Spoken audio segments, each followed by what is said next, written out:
ધારીને આવલી શેરી ખેતલિયા દાદાનું મંદિરનું નામ આવે એટલે કે તરત જ આ સેવાકીય સંસ્થાના સત્કાર્યો નજર સામે તરી આવે।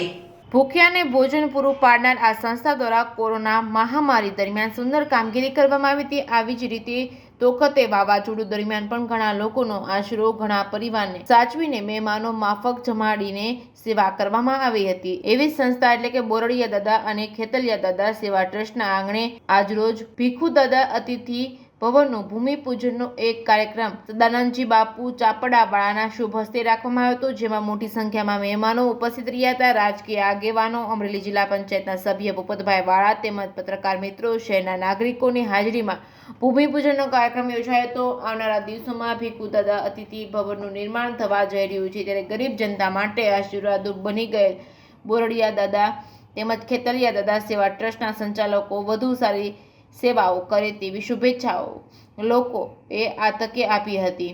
રિપોર્ટિંગ બાય સંજય વાળા, ધારી। શ્રી બોરડિયા દાદાની જય, શ્રી ખેતલિયા દાદાની જય। શ્રી બોરડિયા દાદા ખેતલિયા દાદા સેવા ટ્રસ્ટ ધારી તરફથી આજરોજ શ્રી પરમ પૂજ્ય ગુરુ શ્રી ભીખુ દાદા અતિથિ ભવનનું ભૂમિપૂજન કરવામાં આવેલ। તેમાં ચાપેડાના મહંતની ખૂબ જ સરસ આશીર્વચન અને એમના હાથે પૂજન કરવામાં આવેલ। તેમજ ધારીના દરેક જ્ઞાતિના આગેવાનો, પ્રમુખો તેમજ ખેતલિયા દાદા બોરડિયા દાદા સેવા ટ્રસ્ટના દરેક હોદ્દેદારો હાજર રહેલ। તેમજ ધારીની ધર્મપ્રેમી જનતાએ દરેકે હાજર રહી અને આ શુભ કાર્યને ખૂબ જ સરસ રીતે, સારી રીતે અને ખૂબ જ સુંદર રીતે અમને એમાં સારા આશીર્વાદ આપેલ। અને મુક્તાનંદ બાપુના શિષ્ય તરીકે સજાનંદ બાપુ પણ આવેલ અને એને પણ એમના હાથે ત્રિકમ મારીને આજ મારી ભૂમિને ખેડેલ અને ભૂમિપૂજન કરેલ છે, તે બદલ ખૂબ ખૂબ એમનો આભાર।